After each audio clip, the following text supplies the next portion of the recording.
Salam jumpa pendengar dan juga pemirsa obrolan budaya kembali bersama RRI Tahuna. Kali ini kami akan membahas seputar Tamo dan Sasambo yang ditetapkan masuk WBTB atau Warisan Budaya Tak Benda yang bisa berupa pengetahuan, ekspresi, lisan, artefak, dan aktivitas manusia. Nah, tentang perjalanan Tamo dan Sasambo yang ditetapkan masuk WBTB Indonesia tahun 2024. Selengkapnya kita akan ikuti dalam obrolan budaya bersama Momok Lian dan ada Ungke Epen. Malam baik si kite kebi. Selamat malam untuk kita semua. Nah, untuk membahas terkait dengan Tamo dan Sasambo yang ditetapkan masuk WBTB Indonesia tahun 2024. Saat ini kami sudah bersama narasumber di studio. Ada budayawan Kabupaten Kepulauan Sangihe, ada Bapak Hermanto Mohonis SPD. Selamat malam. Malam baik, selamat malam. Iya, bagaimana kabar hari ini? Kabar luar biasa. Luar biasa. Ungke bagaimana? Sangat baik juga dan sangat luar biasa. Oke. Tapi boleh ini Ungke mau kasih keluar juga ini apa kan boleh, ini sudah di darat tuh. Betul. Ini kan biasa dipakai di laut, tapi di darat juga dipakai sih. Cuma karena ini memang ada boleh toh mau dibuka? Boleh. Oke, Buka aja Ungke. Oke. Baik. Mana lebih ganteng yang tadi mau? Nyandak dua-dua. Oh nyandak dua-dua. Tapi lending terang soalnya. Oke, nah Ungke, torang akan mau bahas tentang Tamo dan Sasambo yang ditetapkan masuk Warisan Budaya Tak Benda Indonesia tahun 2024. Wah. Jadi masuk warisan budaya itu ya? Iya, Warisan Budaya Tak Benda Indonesia tahun 2024. Tapi sebelum torang mau bahas tentang DP WBTB ini, kalau Ungke dan Momok mungkin so familiar Kang dengan Tamo, kemudian juga dengan Sasambo. Tetapi torang pendengar dan juga pemirsa banyak juga yang masih belum terlalu tahu. Tentang Tamo dan Sasambo. Jadi di pertama ini torang dua mau minta dulu penjelasan dari Koko ini, torang mau panggil kok. Boleh, oke. Koko terkait dengan apa itu Tamo, apa itu Sasambo? Nah baik, untuk Sasambo dan Tamo kita mulai dulu dari Tamo. Namun dua hal ini sebenarnya tidak pernah lepas karena mereka berdua berjalan seiring sejalan. Tamo mulai dari sejarahnya, dari asal kata Tamo berasal dari kata Tamonde. Tamonde artinya adalah diagung-agungkan atau diistimewakan. Katakanlah dia dalam bahasa sekarang adalah spesial. Kenapa dikatakan spesial? Karena Tamo ini bagi masyarakat Kabupaten Kepulauan Sangihe dia adalah hal yang luar biasa sebagai lambang keagungan, lambang persatuan, lambang keindahan, lambang semangat, lambang kerjasama. Oleh karena itu spesial bagi masyarakat Kabupaten Sangihe yang satu-satunya hanya ada di Kabupaten Kepulauan Sangihe itu sendiri atau di tempat di mana mungkin di luar Sangihe yaitu ada masyarakat Sangihe itu berada, maka disitulah Tamo juga berada. Kemudian Tamo juga terkait dari sejarahnya mulai dari zaman dia jauh sebelum dia terjadi memang sudah, kalau mau ditanya tahun kapan terjadi, Tamo tidak dapat ditetapkan secara rinci, tidak diketahui secara pasti kapan dia mulai Tamo ini. Tetapi jauh dari masa Tampung Arawo Tamo itu sebenarnya sudah ada. Pertama Tamo itu dihadirkan yaitu dalam sejarah legenda masyarakat Sangihe percaya dalam perkawinan adat dari Wan Sapeliang dan Mangulun Dago dibuat di Wongkong Lumenhe yang saat ini adalah wilayah Kampung Dago, Kecamatan Tamako, dan kemudian disajikan dalam perkawinan adat itu di Urung Peliang yang saat ini juga di Kecamatan Tamako. Nah, jauh sebelum 1425 kalau Sangihe kan mengenal 1425 itu adalah awal mula daripada Sangihe untuk kerajaan Tampung Arawo. Tetapi Tamo jauh sebelum itu sebenarnya sudah ada. Oleh karena itu di masyarakat Sangihe Tamo sudah menjadi sangat familiar. Ungke memang nyandak apa tahu memang tamo, tapi kalau mau lihat tadi sesuai penjelasan tadi, ungkek kira DP arti agak ke kue-kue begitu, kukis-kukis dang mo. Yo ternyata katu ada arti lain katu. Ada dia DP punya, makna ada makna filosofi katu. di dalam. Kita ungkek kira kok itu apa nama kukis begitu, kan ya tamo banyak kan juga di daerah lain tuh. Betul. Begitu. Karena biasanya kalau orang lihat rupa di perayaan adat Turude, tamo itu kue berbentuk kerucut begitu. Dan selama itu no Pak ungke pikiran kalau tamu itu ternyata ada punya arti lain kata ternyata. Nah, kok memang dia memang harus bentuk kerucut ini tamu atau sebelumnya ada DP bentuk-bentuk lain. Iya, soalnya selama ini kerucut toh kok. Nah, ini yang menarik. Pertanyaan yang sangat menarik. Kenapa tamu harus dalam bentuk kerucut? Apakah mungkin boleh dalam bentuk yang lain yang bukan kerucut? Nah, tamu ini secara harafiah diartikan sebagai kue adat masyarakat Sangihe. Kenapa dikatakan kue adat? Karena biasanya tamu ini hanya disajikan pada saat acara-acara adat, termasuk dalam Turude, melarung pato atau menurunkan perahu, naik rumah baru, perkawinan, ulang tahun, semua upacara adat yang bersifat sukacita dapat digunakan untuk tamu, kecuali dalam duka cita. Kalau dalam duka cita tamu tidak dapat dilakukan.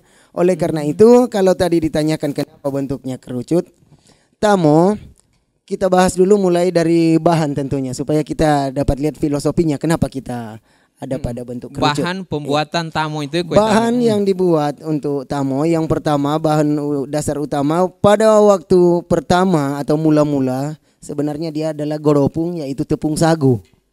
Ya, tepung sagu yang pertama sekali yang dibuat untuk pembuatan tamu. Kemudian setelah itu ada pergeseran lama kelamaan sampai ada saat ini yaitu beras. Nah, beras ini biasanya dibuat dalam bentuk tepung, itu melambangkan bahwa butiran-butiran kecil menyatu. Itu melambangkan dalam filosofinya adalah perbedaan masyarakat dengan latar belakang budaya, agama, ataupun latar belakang apapun itu. Dia latar belakang strata sosial, pendidikan, jabatan, semua dia tanpa memandang menyatu di dalam satu kesatuan. Oleh karena itu dilambangkan oleh beras yang menyatu. Kemudian yang kedua, gula.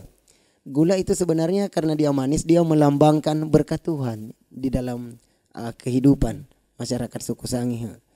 Kemudian yang ketiga, minyak. Minyak itu melambangkan suatu kebijaksanaan. Ya, seorang pemimpin harus bijaksana, seorang pelayan, seorang rakyat, masyarakat dan lain sebagainya itu harus bijaksana. Karena kalau tidak bijaksana berarti otomatis di dalam kehidupan itu tidak akan berjalan dengan baik. Kemudian Kok mau bertanya dulu ini Momo. DP minyak kelapa asli bikin sendiri atau? Iya, biasanya dia harus minyak kelapa asli. Yang dibuat oleh pengrajin. Kalau gula putih atau gula merah, gula putih juga ada. Gula merah supaya dia membentuk warna coklat. Gula putih untuk memaniskan. Iya. Kalau memang kurang gula merah, jadi tambah gula putih. Biasanya dia kalau kelebihan gula merah dia kan asam. Jadi hanya secukupnya gula merah hanya untuk pemberi warna coklat. Iya. Kemudian untuk pemberi manis itu gula putih. Kemudian tadi yang bentuknya kerucut. Kenapa harus kerucut? Sebenarnya itu punya filosofi. Artinya semakin tinggi berkat dalam kehidupan daripada seseorang atau di masyarakat suku Sangihe semakin tinggi berkat, maka dia semakin menyadari bahwa segala sesuatu itu berasal daripada Tuhan. Ya, karena itu simbol daripada pengagungan kepada Tuhan. Jadi dia seperti pada motif sohi sebenarnya yang terkait dengan motif kofo. Kenapa dia mengerucut? Itu sebenarnya adalah keseimbangan hubungan antara manusia itu dengan sang penciptanya, dan hubungan antara manusia dengan sesamanya, dan hubungan antar alam lingkungan. Itu jadi yang menjadi filosofi kenapa dia harus kerucut. Jadi model yang harus sebenarnya itu harus kerucut, tidak boleh model lain selama ini. Berarti dari dulu sampai sekarang tetap kerucut. Kerucut terus ya. Jadi kalau mau baking tamu mesti begitu mo. Ini boleh bulat. Itu Ungke. Kalau mau baking tamu boleh buka orang sembarangan stoko kan. Itu. Mesti yang bagaimana? So dipilih kok memang ini khusus mau baking tamu atau bagaimana? Nah, terkait orang yang membuat tamu, benar sekali apa yang dikatakan Momo, tidak sembarangan. Jadi betul-betul orang yang biasanya menguasai bagaimana cara membuat dan lain sebagainya. Biasanya dia tidak semua orang bisa. hanya ada keturunan keluarga tertentu, ya. ya. Karena memang mungkin mereka turun temurun dari pendahulu leluhur mereka juga bisa membuat tamo sampai turun anak cucu generasi lintas generasi mereka bisa membuat. Itu ada beberapa kriteria yang harus mereka penuhi untuk membuat tamo. Yang paling pertama tentunya balik ya, dewasa. Seseorang itu harus dewasa baik pikiran maupun dari segi usia dan lain sebagainya, dia harus dewasa. Kemudian juga dia harus menguasai seperti apa pembuatan tamu, bahan yang disajikan. Kemudian tidak sembarang bahan juga, karena itu harus bahan-bahan pilihan, bahan yang kualitas baik agar supaya kualitas tamu juga baik. Kemudian dia juga harus menjaga pikiran, perkataan, perbuatan, lisan. Artinya batinnya itu dijaga, jangan ada sampai bisa mengganggu dalam pembuatan tamu. Kemudian ketika membuat tamu juga dia tempatnya juga harus khusus, jauh daripada jangkauan anak-anak atau orang banyak, dan hanya orang-orang khusus itu yang dapat masuk. Apalagi kalau sudah pada tahap katakanlah mengongke, kalau sudah pada tahap mengaduk, orang sangat katakan itu tahapan mengongke, itu memang hanya orang yang dikhususkan itu yang ada di dalam tempat tersebut.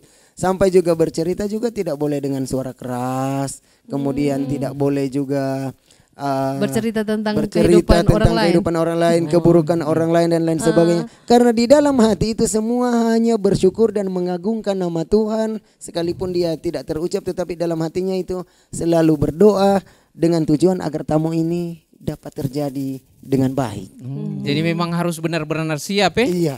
Iya. Kalau Ungke mau lihat dari semua kriteria tadi, nggak bisa ini Momo. Ini boleh Momo ya? Iya Momo.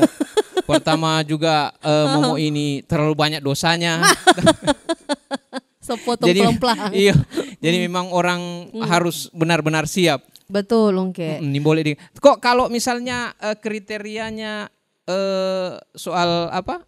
Bagaimana laki-laki perempuan sama boleh? Nah, laki-laki dan perempuan boleh untuk membuat tamu, itu boleh. Biasanya gabungan laki-laki perempuan. Dari segi jumlahnya enggak apa-apa dari juga segi banyak jumlah orang. Tidak apa-apa juga. Ya. Lebih dari 2-3 orang begitu, lebih dari 5 orangnya enggak masalah lebih juga baik, ya. Iya. Lebih baik. Biasanya ada sampai 7-9. Oh, iya. Intinya jangan ada sifat sama dengan Momo ini ya. Padahal Ungke le satu sama dengan Momo. Ungke seberapa kali backing tamu Mo? Apa dong DP duplikat? Ada mau duplikat tamu ya? Ada duplikat tamu. Tapi warna putih Mo. Betul Ya, sekali dari tumpang, kampus tumpang. kami. Oke, nah kok kalau misalnya orang bercerita tentang tamu, selain kan beras dan segala macamnya, kalau jadi ada yang jaga ditusuk-tusuk dan rupa ada DP tomat, kan kalau DP penghias Kang, DP hiasan itu. Nah, hiasan tamu juga mengandung filosofi. Jadi tidak sembarang hiasan tamu. Yang paling pertama di pucuk tamu itu ada telur.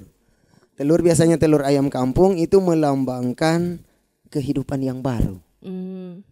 Melambangkan kesakralan, kesucian. Itu untuk telur. Kemudian yang kedua biasanya kita melihat ada ketupat yang dianyam, dalam bahasa Sangnya umpi bawahtung. Nah, dalam bahasa Sangnya itu filosofi budaya bahwa itu adalah hal-hal yang secara pemahaman budaya itu mendatangkan berkat dari Tuhan.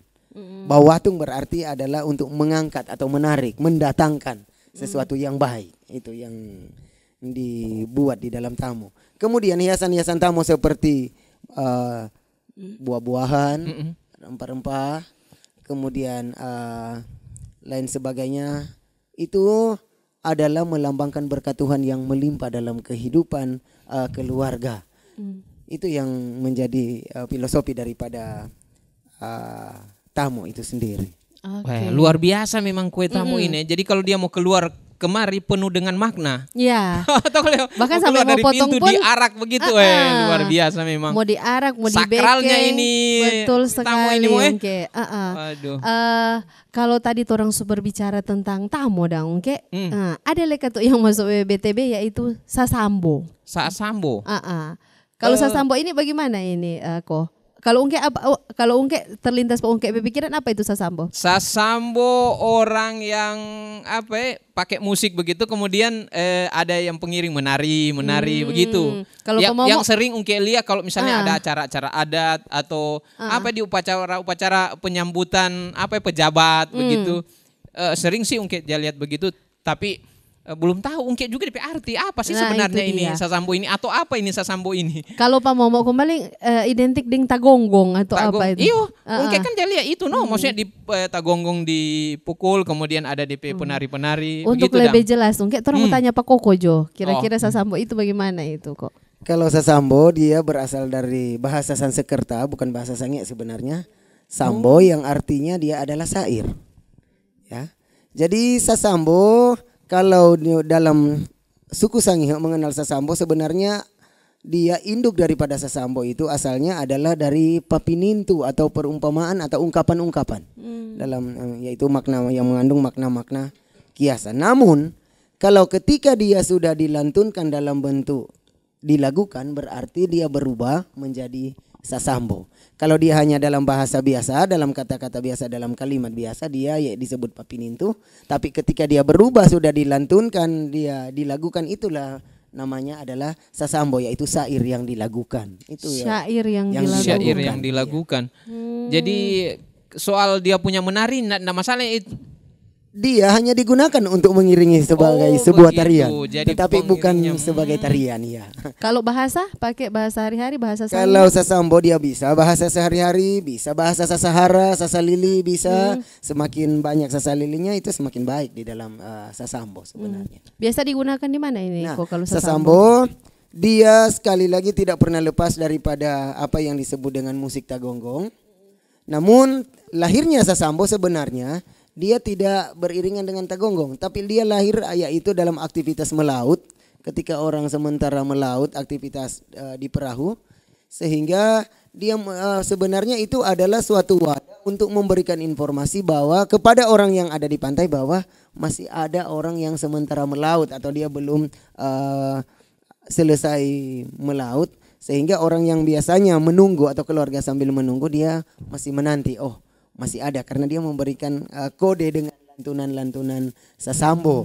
Oleh karena itu dia muncul ada duruhang, tengkelu duruhang, balang, sahola, sonda, tengkelu wawine, itu semua lahir daripada aktivitas laut sebenarnya yang ada. Oleh karena itu ketika diterjemahkan di dalam padanan bersama dengan musik tagonggong, maka dia akan lebih menarik. Maka ketika kita ingat sasambo, maka kita pasti akan ingat dengan musik tagonggong, karena keduanya akan berjalan seiring sejalan. Oke, berarti dulu alat komunikasi para nelayan kan? Dia menjadi alat komunikasi. Itu sampai sekarang kira-kira ada yang masih menggunakan sasambo? Kalau sekarang masih ada di masyarakat, di kampung pun masih ada yang menggunakan itu. Tetapi sudah tidak banyak. Ya. Kalau di perayaan adat Tulu begitu ada? Kalau dia di upacara adat ya pasti tetap ada. Pasti tetap ada dia. Kemudian dalam mengiringi upacara adat Tulu kemudian juga dalam mengiringi kue tamo ini, tamo yang diarak dari rumah pembuat sampai ke tempat upacara. Di pesta perkawinan adat suku Sangihe itu dipakai sasambo. Kemudian naik rumah baru, melarung sakaeng atau menurunkan perahu, itu dipakai semua untuk sasambo. Sasambo itu sebenarnya dia adalah situasional. Di mana saja, kapan saja kita boleh melakukan sasambo, termasuk di upacara adat pemakaman orang Sangihe. Itu dapat dipakai sasambo. Okay, sasambo. Nah, kalau soal DP-nya syair bagaimana itu syair? Syair dia situasional, biasanya dia dibuat di karang. Ada yang memang dipelajari dari zaman leluhur, tapi karena dia situasional, jadi dia bisa dikarang sendiri, asalkan dia dengan bahasa yang pasti dia bisa dia dikarang dengan bahasa sasahara atau bahasa kiasan, bisa juga dengan bahasa sehari-hari. Tapi dia sekali lagi harus bahasa Sangihe. Bahasa Sangihe. Bahasa daerah mesti bahasa daerah. Kalau walaupun Koko katakan tadi bahwa itu situasional, Kang. Berarti ada persiapan dulu Kang Koe. Berapa lama persiapan untuk mau bikin DP syair sampai pada DP hari H acara?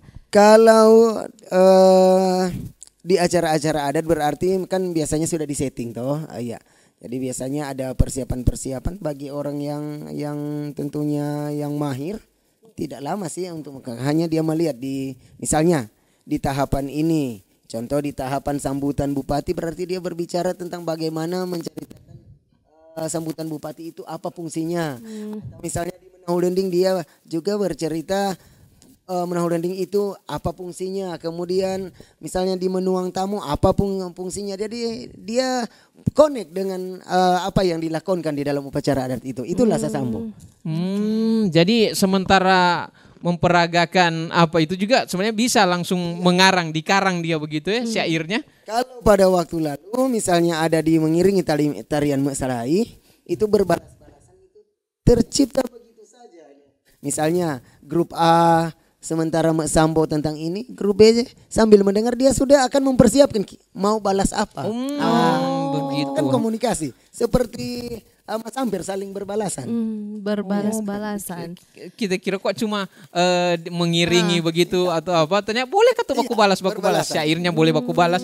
Berarti kalau kita karang syair, Momo juga boleh karang syair kalau di atas panggung. Berbalas-balasan Kang. Jadi boleh juga sasambo itu misalnya kalau apa boleh juga untuk acara-acara untuk hiburan begitu atau? Bisa, biasanya dia mengiringi tari-tarian hiburan masyarakat bisa. Seni pertunjukan. Dia sebagai suatu seni pertunjukan bisa sasambo. Ada syarat-syarat untuk sasambo itu. Maksudnya orangnya itu dia harus tidak boleh anak-anak, usianya mesti di atas apa atau? Kalau untuk sasambo syaratnya dia bisa baik dia laki-laki atau perempuan, usia berapapun bisa. Oh bisa. Ya. Tapi soal mengarang syair, kalau anak-anak mau karang syair, aduh. Belum boleh kan? Iya, tapi mungkin kalau misalnya anak-anak mungkin diajarkan bahwa ada syair-syair yang dulu pernah dibawakan oleh apa, mungkin anak-anak boleh ikut syair yang itu. Tapi syaratnya meskipun anak-anak tetapi harus berbahasa daerah, Bahasa luar biasa iya. Nah, kalau tadi orang sudah mengenal tuh Ungke bagaimana itu Tamo, bagaimana itu sasambo ini kan so masuk warisan budaya tak benda Indonesia 2024. Kok DP proses bagaimana sampai Tamo dan sasambo ini ditetapkan masuk WBTB? Nah, sebenarnya ini adalah perjalanan panjang, sejarah perjalanan panjang daripada karya budaya Kabupaten Kepulauan Sangihe sampai dia masuk menjadi warisan budaya tak benda. Jadi warisan budaya tak benda itu sebenarnya dia adalah penerapan daripada atau perpanjangan tangan daripada Undang-Undang Nomor 5 Tahun 2017 tentang Pemajuan Kebudayaan. Sehingga ada pembedaan antara warisan budaya berwujud benda yang yaitu cagar budaya dan warisan budaya tak benda WBTB. Kalau cagar budaya tentunya dia diatur oleh undang-undangnya sendiri yaitu Undang-Undang Cagar Budaya. Kalau yang WBTB diatur tentunya oleh undang-undang ini juga yaitu tentang warisan budaya tak benda. Nah, perjalanan panjang antara sasambo dengan Tamo ini menjadi WBTB sebenarnya bukan tahun ini saja. Jauh sebelum itu sebenarnya sudah ada rekam jejak diusul, tetapi mungkin masih ada hal-hal yang menjadikan dia ditunda, masih tertunda, pending belum bisa direkomendasikan dan belum bisa ditetapkan. Nanti tahun 2024 ini dia baru lolos menjadi warisan budaya tak benda Indonesia 2024 ini. Tentunya banyak hal yang dilakukan. Yang paling pertama, hal yang paling sulit untuk mempersiapkan itu semua adalah mencari sejarah dan narasumber untuk mendeskripsikan objek. Itu yang paling susah. Kita mencari sumber sejarah, contoh misalnya sasambo, kita harus mencari dokumentasi lama, misalnya foto di zaman para sending, waktu zaman Belanda. Apakah benar ini sudah dilakukan sejak lama? Karena salah satu syarat WBTB itu bahwa karya itu sudah 50 tahun. Oh, DP usia 50. Usia daripada karya budaya itu sudah 50 tahun. Itu adalah syarat utama. Sehingga kita harus membuktikan dengan itu bahwa sudah jauh lama sebelum 2024 memang sudah dilaksanakan sehingga layak untuk ditetapkan menjadi WBTB. Kemudian sejarahnya juga, kemudian filosofi-filosofi yang terkandung di dalam Sasambo dengan Tamo itu sendiri. Kemudian apakah dia sudah terancam punah atau dalam berkembang atau dia masih dalam pelestarian seperti apa. Kemudian dia generasi mana yang masih melestarikan. Kalau masih bertahan, generasi mana yang masih melestarikan itu harus semua dikaji. Kemudian ada kajian-kajiannya, untuk apa dia dilakukan, peruntukannya, di acara mana dia dilakukan, dan banyak juga kriteria itu yang tentunya harus perlu pembuktian, karena ketika kita mengungkapkan syarat-syarat tersebut maka harus ada pembuktian fisik yang harus kita lakukan ketika di sidang WBTB di pusat. Berarti ada presentasi, ada praktik. Nah, ketika di pusat itu ada presentasi, tentunya secara ilmiah kita ada presentasi seperti apa, Tamo ini apa, Sasambo ini apa. Kemudian mereka nantinya akan bertanya ketika ada 13 penilai, 13 penilai yang disebut sebagai ahli WBTB, ahli warisan budaya tak benda, tim ahli. Mereka ini bertanya, maka untuk membuktikan apakah benar Sasambo ini tak bernada, mereka jadi praktek. Ketika praktek itu dilihat. Oh, seperti ini Sasambo. Kemudian Tamo, mereka melihat tayangan video pemotongan Tamo. Seperti apa penyajian Tamo tentunya. Video pembuatan Tamo, mereka melihat nyata apakah memang sudah lama seperti ini atau ini baru diciptakan kemarin. Ini yang kok ungkit penasaran kan sampai lolos ini kan harus bisa meyakinkan juri atau tim penilai itu. Betul. Terus kalau soal tadi mesti ada jejak yang dari dulu-dulu tuh. Adakah bukti dulu misalnya foto dari zaman Belanda bahwa itu sudah dilakukan? Dari zaman dulu kebetulan kami mendapat narasumber. Yang pertama narasumber kami yaitu sejarawan dari Mangan itu, Pak Ferdinand Kirimang.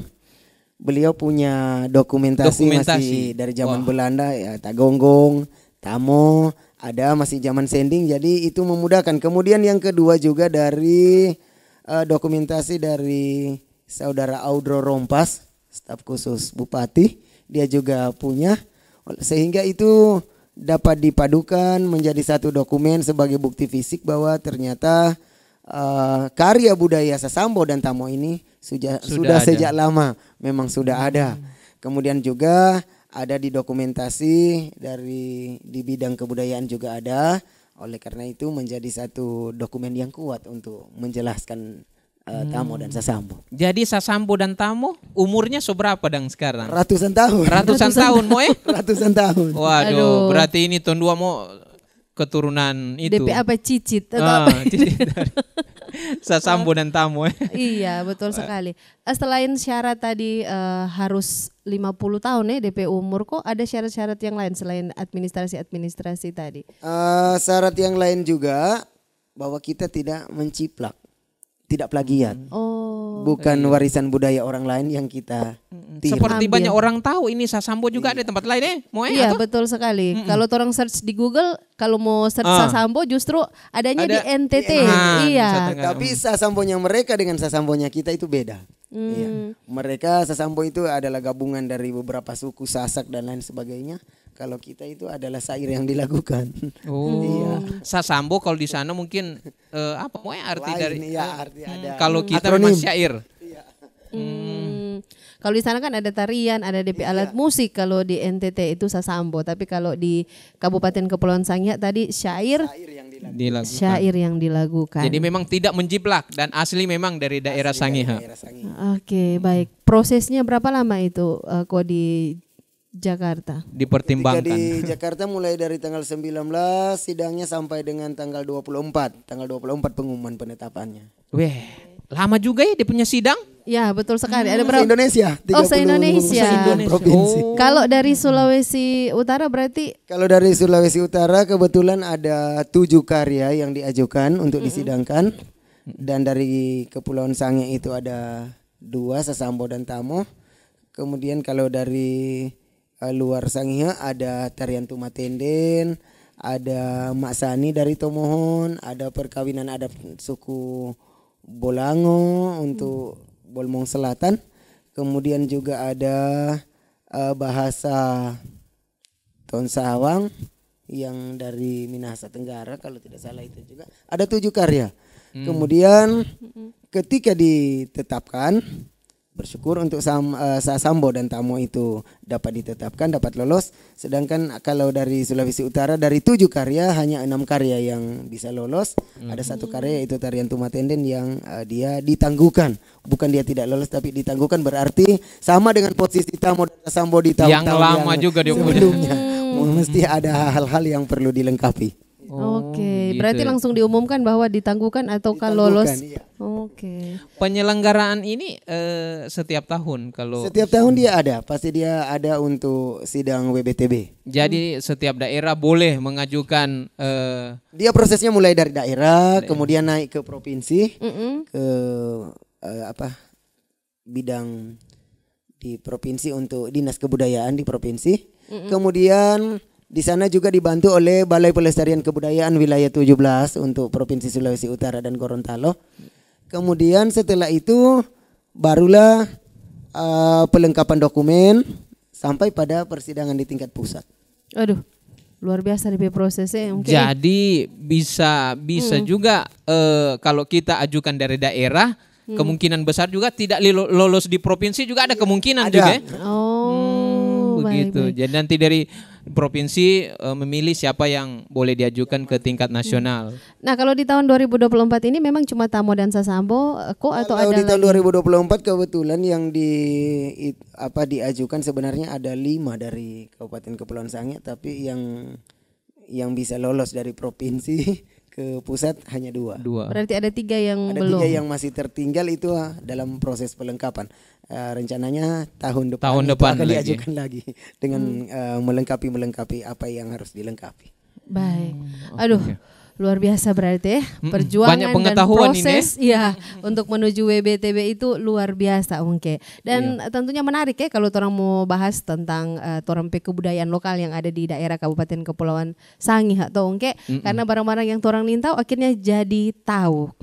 Apalagi untuk generasi torang yang sekarang Betul. ini tuh, sedangkan kasih yang torang begini umur begini asih Suka-suka banyak yang mau belum cari. tahu. Apalagi yang sekarang ini tuh.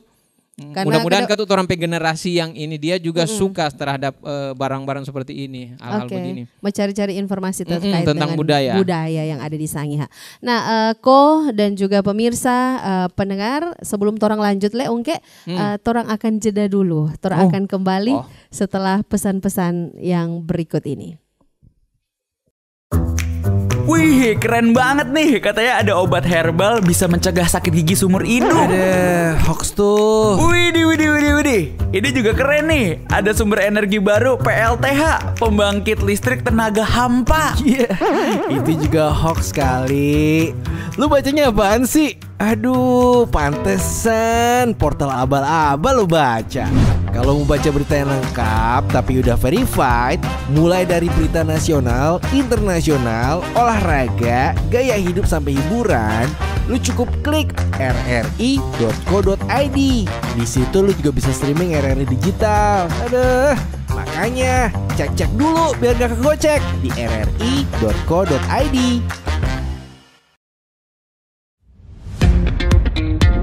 Selamat datang di era digital baru. RRI News kini hadir di genggaman Anda dengan aplikasi mobile terbaru. Temukan berita online terkini, cepat, dan terpercaya langsung dari perangkat Anda dengan fitur pembaruan berita real time dari aplikasi mobile RRI News. Anda tak akan pernah ketinggalan informasi. Nikmati kemudahan akses berita nasional dan internasional, berita terpopuler, dan video berita terbaru kapan saja dan di mana saja. Dilengkapi dengan teknologi terkini, aplikasi mobile RRI News memberikan pengalaman membaca yang lebih baik. Dapatkan notifikasi berita penting langsung di layar ponsel Anda. Jelajahi kategori berita yang Anda minati, mulai dari politik, ekonomi, budaya, hingga olahraga. Anda juga bisa berbagi berita penting kepada teman dan keluarga melalui media sosial dan aplikasi pesan, menjaga Anda tetap terhubung dengan dunia di sekitar Anda. memiliki jaringan lebih dari 80 microsite tersebar dari Sabang sampai Merauke, serta memiliki tren pembaca yang semakin meningkat. RRI News menghadirkan liputan berita terlengkap dan terkini dari seluruh Indonesia. Unduh sekarang di Google Play dan App Store aplikasi mobile RRI News, membawa dunia ke dalam genggaman Anda. Aplikasi mobile RRI News, berita terkini dan terpercaya dalam genggaman Anda.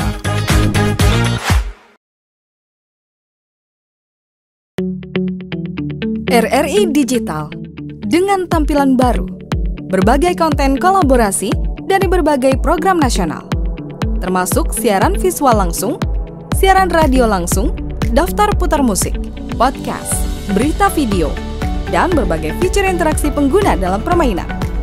Berbagai konten menarik seperti suka, komentar, dan berbagi, serta obrolan langsung dengan penyiar dan pengguna. Pesan langsung dan fasilitas obrolan pribadi antara pengguna aplikasi juga tersedia. RRI Digital tersedia di Google Store dan App Store. RRI Digital.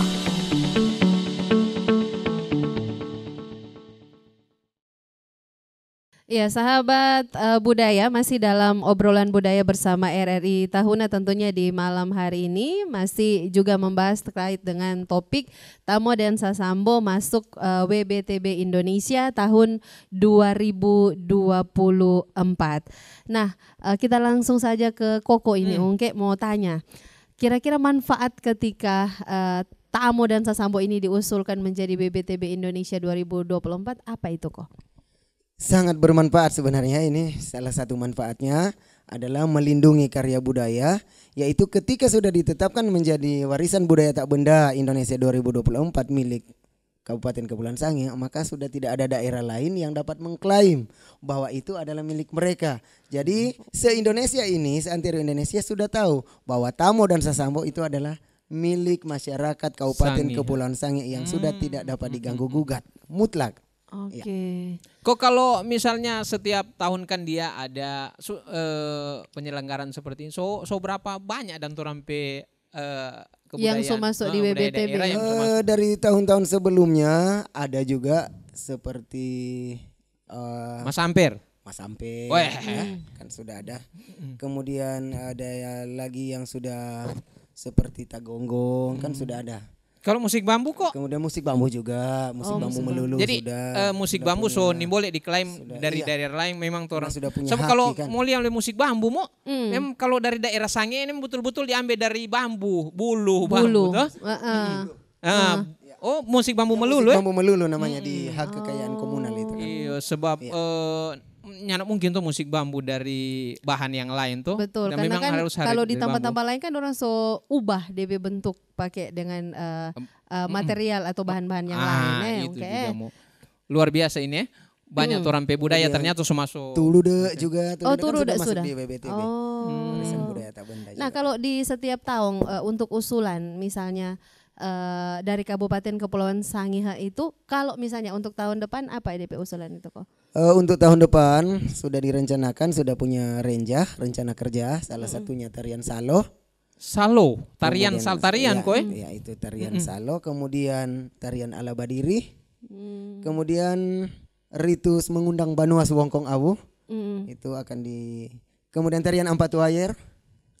Oh, kira tarian Ampat Wayer belum masih sementara dia yang diusulkan ada dalam proses penangguhan juga. Oh, masih ditangguhan. Lama diusulkan tetapi ada beberapa masih hal juga yang harus dilengkapi ya. Oke, apa lagi kok? Kemudian ada satu juga tentang kuliner sawosasi. Oh, sawosasi. Iya. Sawosasi ya. Kuliner yang pakai ikan bakar itu kok.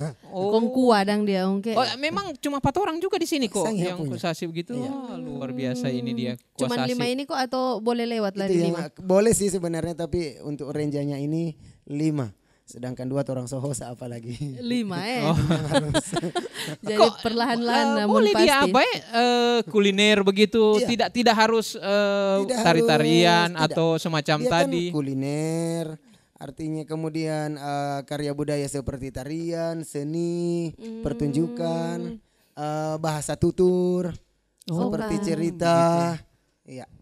itu semua masuk di warisan budaya tak benda. Kenapa dikatakan warisan budaya tak benda? Karena dia kan misalnya seperti tamo dibuat hari itu kan dia tidak bisa disimpan sampai 10 tahun lagi. Ya, beda dengan cagar budaya misalnya makam. Makam 100 tahun yang lalu hari ini kita bisa lihat tetap ada. Iya, hari itu dikatakan warisan budaya tak benda karena dia tidak dapat disimpan lama. Sebab kalau tamu yang namu tiki 1 minggu, maksudnya bukan mau apa dan dia mau habis, tetap orang makan. Itu kalau apalagi paung kayak nasu. Situasi menari 10 tahun yang lalu dengan hari ini kan berbeda. Ya, ada perkembangan-perkembangan. Tapi kalau misalnya yang ditangguhkan, rupa tadi itu ada 4 wire, boleh kira-kira diusulkan ulang. 1 tahun itu ada minimal yang diusulkan berapa begitu kok? Tidak. Tidak ada. Sedangkan Provinsi Jawa Barat yang barusan 22 karya yang disidangkan. Wah, banyak sekali kan. Kalau dari daerah kira-kira orang yang ditambah yang baru terus ditambah dengan yang ditangguhkan itu boleh diusulkan lagi begitu? Boleh. Dia boleh kalau yang ada tambahan baru, ada yang ditangguhkan itu kembali dilengkapi, boleh. Oke. Kalau misalnya dia ditangguhkan selama 5 kali misalnya, masih ulang boleh? Masih bisa selama dia belum ditetapkan. Bisa. Kalau berarti ini sudah semakin sedikit melengkapi. Kalau sudah sekian lama ditangguhkan berarti tinggal sedikit melengkapi. Wah, begitu. Kurang Jadi mungkin tahun ini kurangnya apa, tahun depan kurangnya apa, sampai dia masuk ring. Kalau dari Kabupaten Kepulauan Sangihe untuk tahun 2024 ini tim yang diutus untuk program ini untuk WBTB. Kebetulan yang diutus untuk mengikuti sidang WBTB yang pertama ada Maestro Tamo Ibu Alvina Lahonda. Karena syarat daripada maestro itu sudah berusia 50 tahun juga. Harus sudah berusia 50 tahun. Bukan cuma DP warisan harus DP orang lagi mesti maestro. Kemudian ada pendampingan dari yang mewakili pemerintah daerah, dalam hal ini Kepala Dinas Pendidikan dan Kebudayaan Daerah, dan didampingi oleh Sekretaris Dinas Bapak Korlen Samahati. Kemudian saya sendiri sebagai budayawan pelestari. Karena belum berusia 50 tahun. Iya, belum maestro. Hanya ada di budayawan pelestari. Belum bisa dia sebagai maestro. Jadi itu 3 orang. Kemudian ditambah dengan pendampingan dari Dinas Kebudayaan Provinsi Sulawesi Utara. Kemudian ada Balai Pelestarian Kebudayaan Wilayah 17 Sulawesi Utara Gorontalo. Itu yang menjadi kontingen ke pusat. Ada berapa juri kira-kira kok kalau di WBTB? Kalau untuk jurinya kemarin ada 13. 13. Banyak itu. Berarti dan kalau jurinya dia minimal 60 tahun usia untuk juri. Penilai, ya. Minimal 60 tahun untuk usia penilai. Hampir semua kelas maestro Iya. kalau juri. Maestro kan 50 Maestro minimal, semua. yang penilainya minimal 60 tahun. Aduh, luar biasa Dan berarti. mungkin penilaiannya agak susah juga. Sebab kalau misalnya momok dari Sumatera begitu, atau kalau di tingkat nasional kita mau menilai momok budaya memang, jadi memang harus benar-benar pakar. Iya, betul sekali. Waduh, 60 tahun Kek Kang. Oke. Mudah-mudahan juga yang diusulkan ini bisa masuk juga. lolos di WBTB tahun 2025 berarti kok kalau misalnya lolos. Sebab ada 4 wire juga, perasaan so lama sekali itu 4 wire. itu Paling dia. kalau ungke firasat so berapa kali diusulkan ini 4 wire ini dia. So berapa kali ditangguhkan berarti Iyo ada. Mudah-mudahan kali ini lolos. Iyo, mungkin kurang DP wire mesti ditambah. Kalau ungke mau tambah boleh no. Wire sendiri. Baik, sahabat budaya dan juga pemirsa RRI Net, selanjutnya kita akan mengikuti video tanggapan masyarakat terkait dengan Tamo dan Sasambo yang ditetapkan masuk WBTB Indonesia tahun 2024. Yang saya ketahui tentang kue adat Tamo, kue adat Tamo itu adalah kue khas Kepulauan Sangihe yang sering digunakan pada acara-acara penting atau acara-acara tertentu, dan kue adat Tamo ini tidak hanya digunakan pada acara adat saja, tetapi juga digunakan pada acara-acara perkawinan. Dan kue adat Tamo sendiri juga sering digunakan setiap tahunnya pada acara Tulude yang dilaksanakan setiap tanggal 31 Januari setiap tahunnya. Dan kue adat Tamo ini memiliki bentuk kerucut yang juga dihiasi dengan berbagai macam hiasan seperti buah-buahan. Dan itu saja yang saya ketahui terkait kue adat Tamo. Sasambo adalah salah satu adat yang ada di Kabupaten Kepulauan Sangihe dengan cara melantunkan sastra Sangihe diiringi oleh tagonggong. Sasambo juga biasa digunakan di upacara adat Turude dan upacara adat lainnya yang ada di Kabupaten Kepulauan Sangihe.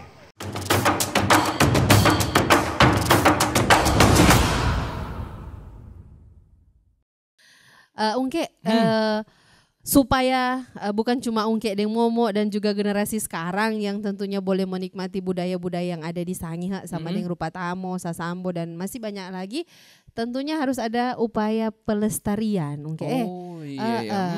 Nah, seperti apa dari budayawan sendiri agar supaya ini generasi muda masih tetap bisa melihat, mengenal, mengetahui bahwa Tamo dan Sasambo itu ada di Kabupaten Kepulauan Sangihe. Apa upaya-upaya yang dilakukan kok? Untuk upaya yang sudah dilakukan selama ini, yang paling pertama tentunya karena kita ada di dalam payung bidang kebudayaan untuk Dinas Pendidikan dan Kebudayaan Daerah Kabupaten Kepulauan Sangihe, sudah pernah melakukan pelatihan kepada generasi muda khusus SD, SMP dan SMA. Itu sudah pernah dilakukan untuk Tamo, kemudian Sasambo. Lomba atau bagaimana? Dalam bentuk pelatihan. Oh, pelatihan. Dalam bentuk pelatihan. Kemudian untuk Tamo juga ada lomba, sudah dilombakan baik dari SD, SMP, SMA. Kemudian juga untuk Sasambo juga di sanggar-sanggar yang ada, baik di sanggar-sanggar yang ada di kampung juga. Kemudian dia lebih mengerucut lagi, lebih kecil lagi di dalam keluarga. Kalau bagi kami budayawan sendiri dalam keluarga ada ruang, ada waktu untuk diajar kepada generasi-generasi di dalam keluarga, ada anak, ada ponakan dan lain sebagainya, itu diajar sehingga dalam keluarga tersebut tidak putus, terus berkembang sehingga generasi lepas generasi itu tetap mewarisi daripada budaya Tamo dan Sasambo yang ada ini. Kemudian juga di pemerintah juga ini sudah ada perda tentang pemajuan kebudayaan yang tinggal menunggu mungkin pengesahannya, sudah selesai dibuat oleh DPRD Kabupaten Kepulauan Sangihe. Perda inisiatif itu juga menjaga tentang kelestarian atau tentang perlindungan daripada kebudayaan yang ada di Kabupaten Kepulauan Sangihe, yang di dalamnya juga terkait seperti Sasambo dan Tamo yang ada. Ya. Kalau di sekolah-sekolah ini sudah ada mata pelajaran mungkin tentang budaya daerah atau bagaimana kok? Kalau di sekolah-sekolah dia terintegrasi dengan apa yang disebut sebagai P5, yaitu proyek penguatan profil pelajar Pancasila. Siap bagi sekolah yang mengambil tema kearifan lokal, biasanya saya ambil contoh. Misalnya seperti SMP Negeri 8 Tabukan Utara di Bawangkulu, mereka mengambil tema Tulude. Jadi di Tulude itu sudah komplit, ada Sasambo, ada Tamo, Menahu Rending, tari-tariannya juga sudah ada. Lengkap. SMA 1 tahunnya juga mengambil tema Tulude juga seperti itu. Sehingga generasi muda lebih mengenal dan lebih mencintai bahwa oh ini budayanya Sangihe. Soalnya Ongke kalau rupa dorang koko tuh budayawan masih bagus mau ajar pada DP anak-anak karena tahu tuh dari DP sejarah, bagaimana DP filosofi, mau ajar bagaimana mau praktek Tamo atau juga mau potong Tamo, mau Sasambo atau mau menari. Kalau turun dua Ongke kasih yang minim sekali DP pengetahuan ya berapa ajar. Jadi harus ke sanggar misalnya atau ke sekolah karena cuma di situ DP pelatihan-pelatihan yang justru ada. kadang tambah balik. Orang anak-anak justru dia kasih tahu Pak Torong, Pak Tora ada belajar ini di sekolah tuh, ada tari-tarian atau Mak Torang ada ikut lomba Mas Hampir misalnya. Itu. Wah, Mama dulu jaga ikut Mas Hampir Mama dulu. Biar cuma bau nih. Iyo. Mungkin biar cuma dibikin konti-konti dan begitu. Yang penting torang mewariskan Kang kepada anak-anak kita bahwa ada budaya-budaya lokal. Juga harus mau tanamkan pada orang bahwa harus hobi juga tuh. Supaya kalau disertai dengan dorang pesuka, dorang tetap akan mau belajar. Karena kalau dorang tertarik, pasti dorang akan mau suka dengan budaya-budaya lokal yang ada di Sangihe. Nah, kok sebagai harapan-harapan ke depan terkait dengan budaya-budaya yang ada di Sangihe ini, silakan kok sekaligus closing statement. Harapan ke depan, ada satu kata bijak mengatakan maju selangkah lebih baik daripada tidak sama sekali. Oleh karena itu, tentunya ke depan sangat-sangat diharapkan kita harus giat untuk berbagi informasi yang paling pertama, berbagi informasi terkait budaya yang ada di Kabupaten Kepulauan Sangihe. Kemudian yang kedua, bagaimana kita membiasakan diri untuk menjadi pelaku, bukan hanya sebagai pelaku dalam segi apapun. Ketika dia mendokumentasikan berarti dia pelaku, bukan hanya sebagai pelaku utama. Ketika dia mendokumentasikan dan dia menyebarkan dokumentasi itu, sosialisasi kembali, itu berarti dia adalah sebagai pelaku dan dapat melestarikan. Kemudian selain itu juga ketika kita merasa bahwa kita sebagai orang Sangihe dan kita bangga dengan orang Sangihe, maka berarti kita juga mencintai adat budaya yang ada, maka di sanalah saya percaya budaya kita akan tetap lestari. Baik, Ungke dan juga Koko, tidak terasa orang sudah di penghujung ini acara obrolan budaya. Kalau memang untuk torang di Kabupaten Kepulauan Sangihe tentunya sudah familiar, tetapi dengan informasi-informasi tadi yang sudah kami sampaikan melalui obrolan budaya, semoga juga bermanfaat. Bukan hanya kita yang ada di Kabupaten Kepulauan Sangihe, tetapi juga semua yang ada di seluruh Indonesia. Ya, kami ucapkan terima kasih tentunya kepada narasumber kita yang sudah hadir di Studio 1 pada malam hari ini. Ada budayawan Kabupaten Kepulauan Sangihe, Bapak Hermanto Mohonis SPD. Terima kasih sudah bersama kami, sukses terus tentunya. Amin. Ya, dan juga terima kasih kepada seluruh sahabat budaya dan pemirsa RRI Net yang sudah menonton obrolan budaya bersama RRI Tahuna pada malam hari ini. Demikian obrolan budaya dari RRI Tahuna. Saya Momo Lian dan juga ada Ungke Epen. Kita jumpa lagi di lain waktu dan kesempatan.